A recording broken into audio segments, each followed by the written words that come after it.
আপনাদের জানমাল এবং আপনাদেরকে আমি কথা দিচ্ছি যে আপনারা আশাহত হবেন না। ইনশাল্লাহ আপনাদের যত দাবি আছে সেই দাবিগুলো আমরা পূরণ করব এবং দেশে একটা শান্তি শৃঙ্খলা ফিরিয়ে নিয়ে আসব। আপনারা আমার সাথে সহযোগিতা করেন। দয়া করে আর এই ভাঙচুর, হত্যা, মারামারি, সংঘর্ষ এগুলো থেকে বিরত হন। আমি নিশ্চিত যে আপনারা যদি আমার কথা মতো চলেন, আমাদের সাথে যদি একসাথে যদি কাজ করি আমরা, নিঃসন্দেহে আমরা একটা সুন্দর পরিণতির দিকে আমরা অগ্রসর হতে পারব। আপনারা দয়া করে আমাকে সাহায্য করেন। মারামারি করে এই সংঘাতের মাধ্যমে আমরা আর কিছু অ্যাচিভ করতে পারবো না, আর কিছু আমরা পাবো না। সুতরাং দয়া করে আপনারা সমস্ত ধ্বংসযজ্ঞ, সমস্ত অরাজকতা, সমস্ত সংঘর্ষ থেকে বিরত হন এবং ইনশাআল্লাহ আমরা সবাই মিলে একটা সুন্দর ভবিষ্যতের দিকে আমরা অগ্রসর হব। প্রতিটা হত্যার বিচার করা হবে, প্রতিটা অন্যায়ের বিচার হবে। আমরা আজকে সুন্দরভাবে কথা বলেছি। সমস্ত দলের প্রধান দলের নেতারা এখানে উপস্থিত ছিলেন। আমি ওনাদের ইনভাইট করেছিলাম এখানে। ওনারা ভেরি নাইস অফ দেম যে ওনারা এসেছেন অ্যান্ড আমরা একটা সুন্দর আলোচনা করেছি এবং এই আলোচনাটা ফলপ্রসূ হবে বলে আমি মনে করছি এবং আমরা একটা সুন্দর একটা ইন্টারিম গভর্নমেন্ট ফর্ম করে আমরা দেশ পরিচালনা করব। মাননীয় প্রধানমন্ত্রী পদত্যাগ করেছেন এবং এখন একটা ইন্টারিম গভর্নমেন্ট ফর্ম করে আমরা আমাদের কার্যক্রম পরিচালনা করব। আপনারা একটু ধৈর্য ধরেন, আমাদের কিছু সময় দেন। ইনশাআল্লাহ আমরা সবাই মিলে সমস্ত সমস্যার সমাধান করতে সক্ষম হব। আপনারা আর এই সংঘাতের পথে যাবেন না এবং শান্তি শৃঙ্খলার পথে ফেরত চলে আসেন।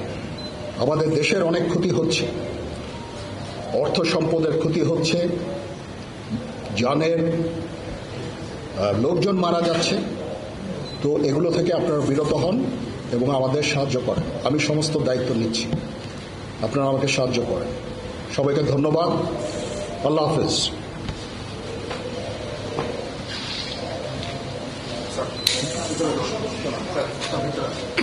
আপনারা কি কোনো প্রশ্ন করতে চান?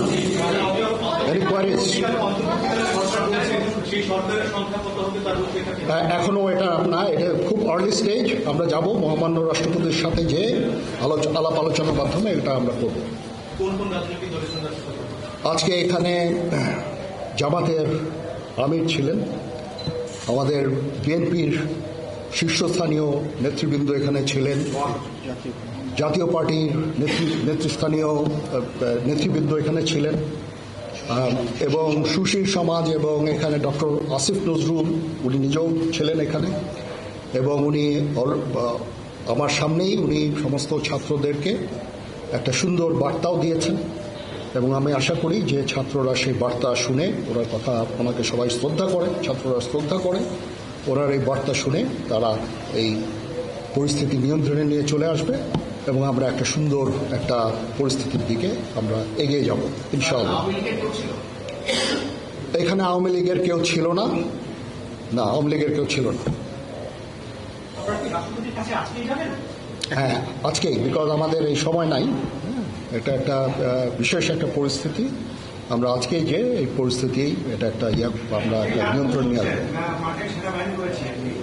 সেনাবাহিনী শান্তি শৃঙ্খলা বজায় রাখার কাজ চালিয়ে যাবে এবং আপনাদের সবার দায়িত্ব, ছাত্রদের দায়িত্ব, রাজনৈতিক নেতৃবৃন্দ এবং রাজনৈতিক কর্মীদের দায়িত্ব হচ্ছে সেনাবাহিনীকে সাহায্য করা এবং আপনারা মিডিয়ার মাধ্যমে আমাদেরকে এই যে একটু আমাদের সাহায্য করেন।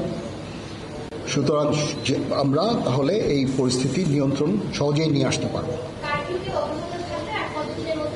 না, যদি জিনিসটা শান্ত হয়ে যায় তাহলে আর কারফিউর কোনো প্রয়োজন নাই, কোনো জরুরি অবস্থার প্রয়োজন নাই, কোনো কারফিউর প্রয়োজন নাই, কোনো গোলাগুলির প্রয়োজন নাই। আমি আদেশ দিয়ে দিয়েছি সেনাবাহিনী কোনো গোলাগুলি করবে না, পুলিশ কোনো গোলাগুলি করবে না।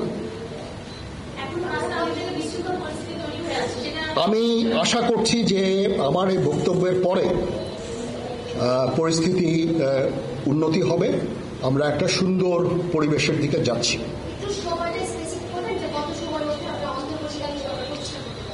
আমরা এটা না, আমি আজকে রাতের মধ্যে একটা আমরা সলিউশনে যাওয়ার চেষ্টা করবো, বাট আমাদের হয়তো 2-1 দিন সময় দিতে হবে। এটা আমরা এখনো এটা একটু আর্লি, আমরা যাচ্ছি যে আমরা কথা বলবো মহামান্য রাষ্ট্রপতির সাথে, আমরা একটা সুন্দর